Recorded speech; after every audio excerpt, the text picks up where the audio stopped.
Hello दोस्तों, UPSC Hindi के online platform में आप सभी का स्वागत है। हम यहाँ पर फ्रीबीज यानी कि रेवड़ी कल्चर जो है, आपने बहुत ज़्यादा इसको सुना होगा, ये न्यूज़ में बहुत रहा है ये टॉपिक। इस पे हमारे प्रधानमंत्री जी ने भी कुछ स्टेटमेंट दिया है, कुछ और लीडर हैं जैसे आम आदमी पार्टी के जो लीडर हैं इन्होंने भी कुछ स्टेटमेंट दिया है और सुप्रीम कोर्ट का भी कुछ कहना है इस पे।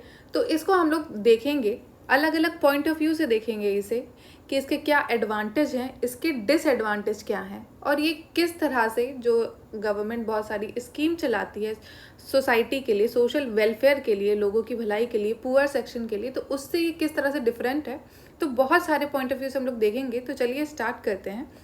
तो अभी ये कल के न्यूज़पेपर में द हिंदू में एक फ़ोटो दी हुई थी, एक एडिटोरियल था जो कि टी राम मोहन के द्वारा लिखा हुआ था और इसमें फ्रीबीज के बारे में ही बात हो रही थी। तो ये जो फ़ोटो है आप देख सकते हैं कि लोगों को कलर टीवी बांटा जा रहा है। एक पॉलिटिशियन थे, उन्होंने इलेक्शन से पहले वादा किया था कि अगर हम आ जाते हैं मतलब हमारी सरकार बन जाएगी तो उसके बाद हम सबको कलर टीवी प्रोवाइड कर रहे हैं। तो आप देख सकते हैं कितना इम्पोर्टेंट है कलर टीवी लोगों के लिए। तो आप ये चीज़ देख सकते हैं। तो ये फ्रीबीज होती क्या है?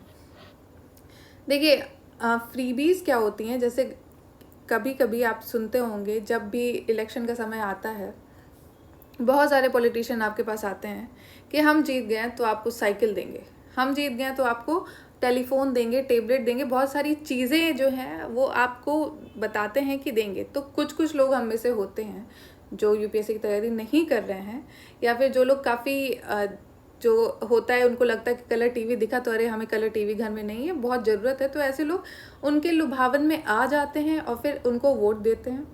तो एक तरह से ये देखा जाए एक बहुत ही हमारी डेमोक्रेसी के लिए कि उनको जो उन्होंने वोट दिया वो वोट उस आदमी को नहीं है, उस पार्टी के लिए नहीं था, वो उस टीवी के लिए वो वोट था। तो ये एक कल्चर हो गया है हमारी इंडियन गवर्नमेंट में। अगर देखा जाए स्टेट गवर्नमेंट है बहुत ज़्यादा इस चीज़ का जो है गलत फ़ायदा उठाती हैं। तो एक आपको मैं पहले एक स्टोरी बताना चाहूँगी कि देखिए क्या होता है। आप मान लीजिए आप हैं और आपका एक पड़ोसी है। तो आपके और आपके पड़ोसी ने क्या किया, एक जगह से लोन लिया, बैंक से लोन लिया और आपने डिसाइड किया कि आप जो है अपना एक बिज़नेस सेटअप करोगे किसी भी चीज़ का। तो आपने वो पैसा उनसे लोन लेके बिज़नेस सेटअप किया और वो जो बिज़नेस आपका सेटअप हुआ वो काफ़ी अच्छा काम करने लगा कुछ समय में और अब धीरे धीरे आपका बहुत फ़ायदा हुआ। जब आपका प्रॉफिट होने लग गया उस बिज़नेस से तो आपने उस लोन को चुका दिया। ठीक है, ये हुई आपकी बात। वही आपका पड़ोसी है, उसने भी सेम लोन लिया, सेम बैंक से लोन लिया और फिर उसके बाद उसने उस लोन का क्या किया, पहले तो सोचा था बिज़नेस सेटअप करेंगे, आपसे इंस्पायर हुए थे, बट उसने सोचा कि उस पैसे से बिज़नेस सेटअप करने से अच्छा है कि हम चलिए घूम के आते हैं कहीं पे। उन्होंने फॉरेन ट्रिप का प्लान किया, वो अपनी फैमिली के साथ फॉरेन ट्रिप करके आए उस पैसे से और फिर जब वापस आते हैं उसके बाद उनके पास ऑलरेडी लोन था और अब उनके पास कोई तरीका भी नहीं था, बहुत अच्छी उनकी इनकम भी नहीं है, नॉर्मल इंसान है। तो फिर उसके बाद उनको बैंक को वापस लोन चुकाना है, तो अब वो नहीं चुका पाएंगे तो एक तरह से वो जो है एक कर्ज में भी डूब जाएंगे और आगे उन पैसे का जो उन्होंने लिया था वो पूरा वेस्ट हो गया, कोई फ़ायदा नहीं हुआ। तो आज की जो हमारी सरकार है, आप जो स्टेट गवर्नमेंट है, वो आपके पड़ोसी की तरह ही हो गई हैं कि उनका जो मेन मकसद है कि ये जो हमारा जो ये टीवी इनको दिया जा रहा है तो ये पैसा गवर्नमेंट के पास कहाँ से आता है? जो लोग टैक्स पे करते हैं उन्हीं का पैसा उनके पास होता है और उस टैक्स के पैसे से आप फ्रीबीज बांट रहे हो, लोगों को टेबलेट दे रहे हो, लोगों को फ़ोन दे रहे हो, लोगों को टेलीविज़न दे रहे हो। तो ये चीज़ें जो कि मतलब आप बहुत ज़्यादा ज़रूरी नहीं है, एक पुअर फैमिली को आप उनको खाना ज़्यादा ज़रूरी है, उनके लिए प्रॉपर लिविंग स्टैंडर्ड ज़्यादा ज़रूरी है कि एक टेलीविज़न ज़रूरी है। तो ये है। तो हमेशा डिबेट रही है कि कुछ लोगों का कहना है कि फ्रीबीज लोगों के लिए बहुत ज़रूरी है कि पुअर सेक्शन जो है और जो वल्नरेबल सेक्शन है जो कि अफोर्ड नहीं कर सकते हैं कुछ चीज़ें, उनको प्रोवाइड कराने के लिए।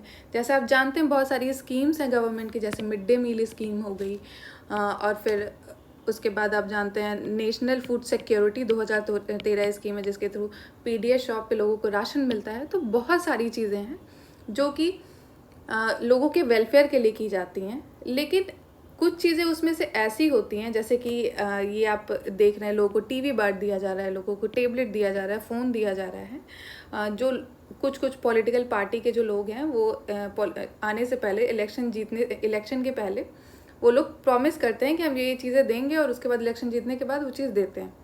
कुछ समय के लिए तो ठीक है, ये आपने इन लोगों को टीवी दे दिया, लेकिन ये जो टीवी इतने लोगों को दिया गया, चीज़ें उनको दी गई, उसका जो नुकसान होगा वो तो हम ही को भरना पड़ेगा, वो हमारी गवर्नमेंट को ही भरना पड़ेगा। फिर गवर्नमेंट ऐसे करके धीरे धीरे कर्ज में आ जाएगी, और आप जानते हैं अगर कर्ज में आएगी तो वो जो उनका जो पैसा है, कर्ज में आने के बाद गवर्नमेंट जो है उसकी जीडीपी ग्रोथ, ये सब चीज़ें रुक जाएंगी।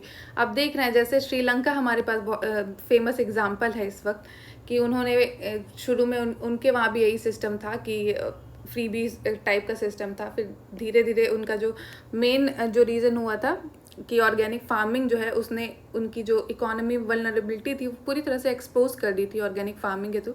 लेकिन इनका जो एक कल्चर काफ़ी समय से आ रहा था वो ऑलरेडी वीक कर चुका था उनकी इकोनॉमी को।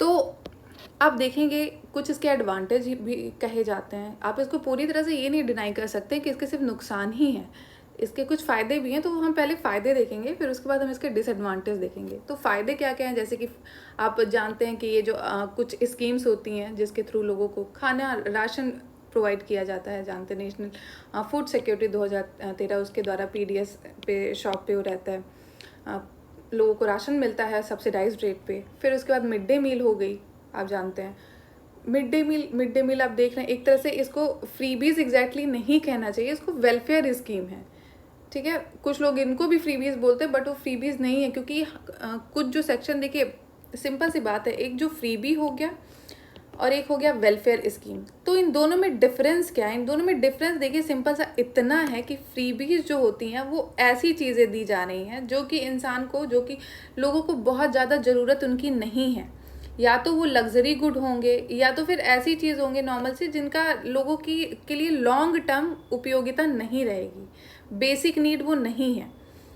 और लेकिन जो वेलफेयर होता है, वेलफेयर स्कीम्स होती हैं, जो सोशल सिक्योरिटी स्कीम होती हैं, वो मेनली किस लिए होती हैं कि ताकि लोगों को जो उनकी बेसिक नीड है, जैसे कि रोटी, कपड़ा, मकान, जो बेसिक नीड है, जैसे कि आप जानते हैं ये जो मिड डे मील है, ये एनएफएस स्कीम है, ये सारी जो है ये बेसिक नेसेसिटी लोगों की देखने, जो पुअर सेक्शन है वो लोग एक समय का खाना नहीं उन लोगों को मिलता है, उन लोगों को न्यूट्रिशन फूड नहीं मिलता है, जिसकी वजह से हमारे हेल्थ इंडिकेटर आप देख सकते हैं कितने डाउन रहते हैं। तो ये सब कुछ रीज़न है। तो आप फ्रीबीज और वेलफेयर स्कीम जो है इनमें थोड़ा ये डिफरेंस होता है, ये आपको ध्यान रखना है।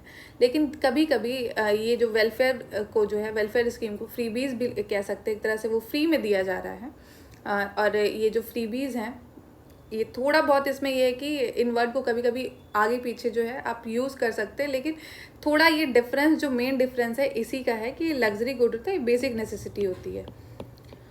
और कुछ लोगों के द्वारा इसको फ्रीबीज को वेलफेयर स्कीम भी कहते हैं। जैसे आपने कुछ पॉलिटिशियन का सुना होगा कि जैसे ये बोला जा रहा था कि दिल्ली गवर्नमेंट जो है जो बिजली प्रोवाइड कराती है, तो उनका कुछ लोगों का कहना है, कुछ एक्सपर्ट कहेंगे उसको कि वो फ्रीबीज है, लेकिन वही जो वहाँ के जो केजरीवाल जी, उनका ये कहना है कि ये बेसिक नेसेसिटी टाइप है। तो आप देख रहे हैं लोगों के अलग अलग पॉइंट ऑफ व्यू हो सकते हैं, कुछ लोग उसको सेम, एक पर्टिकुलर, इन दोनों के बीच में डिफरेंस नहीं है, तो इस चीज़ का ध्यान रखना है, ठीक है। तो ये हुआ फूड सिक्योरिटी। जैसे अवेयरनेस जनरेशन, जैसे आप जानते हैं कि गवर्नमेंट जो कुछ बच्चों को टेबलेट और टीवी, मोबाइल जो है प्रोवाइड किया गया है। तो इससे क्या फ़ायदा होगा कि मान लीजिए, आप जानते हैं हमारे इंडिया में जब से कोरोना आया है उसके बाद से कितना डिजिटल डिवाइड हो गया है, जिसकी वजह से कुछ बच्चों को स्कूल जाना नहीं मिल रहा था। तो आप जानते हो उनकी जो एजुकेशन है वो बहुत बुरी तरह से हैम्पर हुई है। तो ऐसे लोगों को प्रोवाइड कराना मोबाइल या फिर टेबलेट, जो कि अपनी एजुकेशनल नीड पूरी कर सके, जो कि उनकी बेसिक नीड है बच्चों की, तो वो उसके लिए ये सही है। बट आप ऐसे ही दे रहे हो कि आपने प्रॉमिस किया था कि हम जीत जाएंगे तो हम आपको टीवी दिलाएंगे या फिर ये, तो वो एक तरह से डिसएडवांटेज है। तो ये रहा। फिर उसके बाद ग्रोथ की अगर बात करें तो आप जानते हैं अगर कोई भी ये जो इकोनॉमी की नॉर्मल चीज़ है कि आप जब भी आप लोगों को पैसा देंगे या फिर उनको कोई भी चीज़ देंगे तो उससे क्या होगा, इकोनॉमिक ग्रोथ होगी, ठीक है। लोगों को अगर पैसा मिला तो जाके सामान खरीदेंगे, तो हमारी जो इकोनॉमी है, जीडीपी है, वो इंक्रीज़ होगी। सिंपल सी बात है, ग्रोथ हमारी इंक्रीज़ होगी। और जैसे कोई भी ऐसी चीज़ें दी गई जिससे कि आपकी कोई जो पर्टिकुलर नीड है, जैसे कि मान लीजिए आपको टेबलेट दिया तो इससे आपका एजुकेशनल लेवल लोगों का बढ़ेगा, एजुकेशनल लेवल बढ़ेगा तो जो ज़्यादा प्रोडक्टिव होगी हमारी पॉपुलेशन। तो इसके इस तरह से भी, इस पॉइंट ऑफ व्यू से भी देखा जा सकता है ग्रोथ। और फिर उसके बाद ये कहा जाता है कि ये जो फ्रीबीज़ हैं ये इतना ज़्यादा एक्सपेंडिचर नहीं है कि आप जो है फिजिकल डेफिसिट बहुत हाई हो जाए। ये थोड़ा बहुत ही अमाउंट, ये उन लोगों का कहना है जो लोग ये देते हैं, जो उसके पक्ष में। फिर उसके बाद इक्विटी की बात की जाए कि जैसे आप जानते हैं जो पुअर सेक्शन है वो कभी, जिनको खाने को नहीं मिल रहा है, वो कहाँ से ये ऐसी चीज़ें जो हैं अफोर्ड कर पाएंगे। तो एक तरह से ये सोसाइटी में इक्वालिटी वाला चीज़ प्रमोट करती है कि जो लोग वल्नरेबल सेक्शन है, जो कि पुअर सेक्शन है, जिनको जो चीज़ें नहीं अफोर्ड कर सकते हैं, तो उनको दिया जा रहा है। तो ये इसका एडवांटेज है। फिर उसके बाद ये कहा जाता है कि जैसे इकोनॉमी के हम लोग, जो लोग, ये बोला जा रहा है कि जो डिसएडवांटेज जो मेनली देख रहे हैं, तो इकोनॉमिस्ट है वो देख रहे हैं कि हमारी इकोनॉमी पे क्या बर्डन पड़ेगा, फिजिकल डेफिसिट होगा।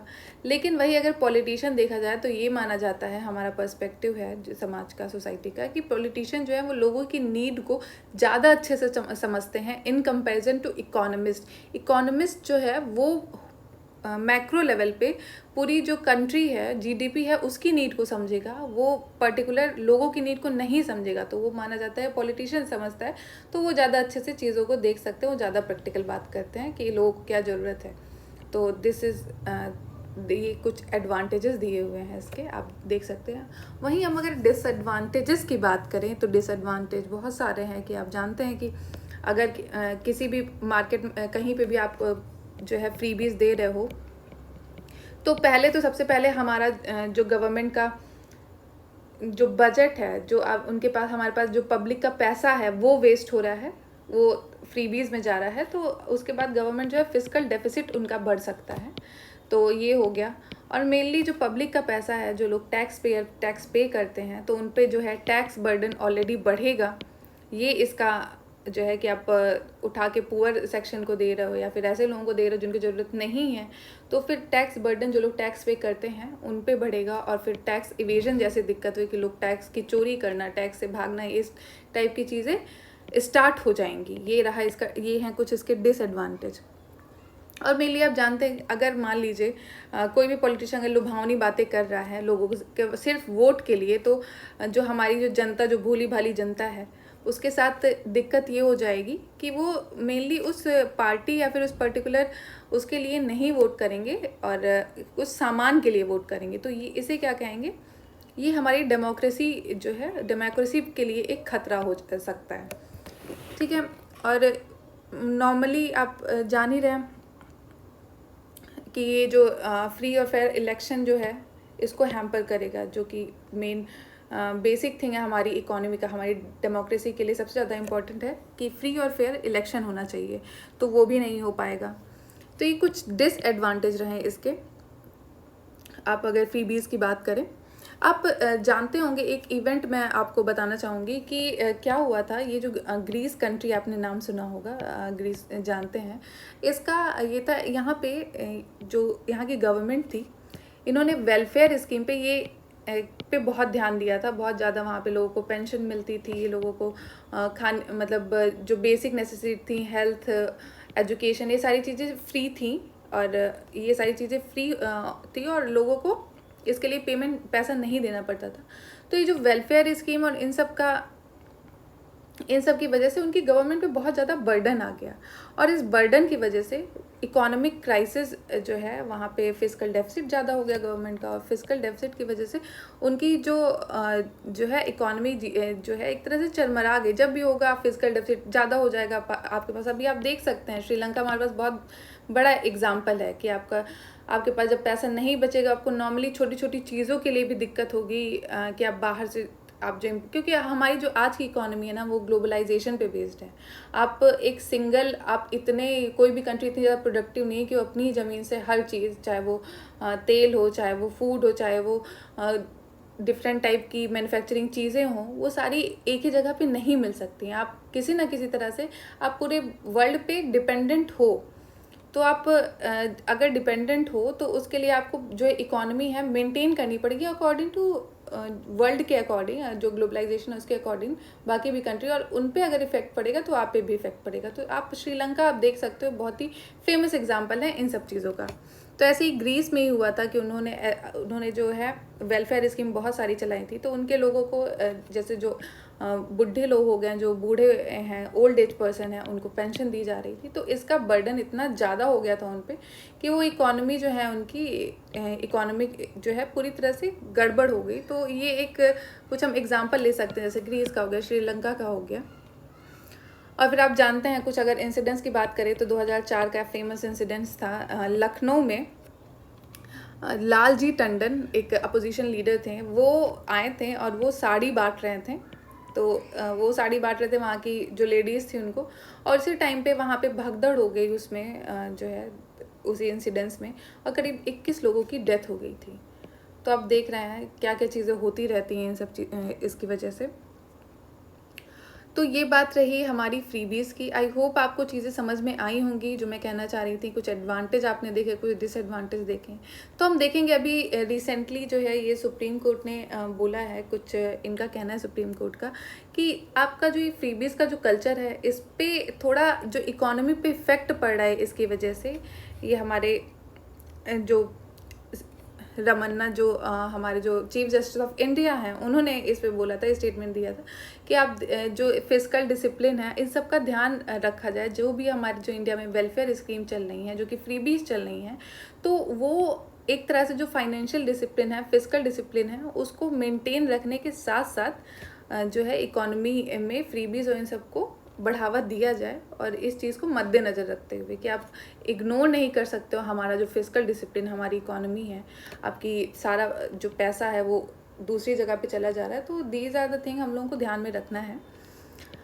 तो ये हमारे टॉपिक यहीं पे ख़त्म होता है। आई थिंक आपको चीज़ें समझ में आई होंगी, आपने बहुत सारे पर्सपेक्टिव देखे होंगे। तो thank you so much for watching. जय हिंद, जय भारत।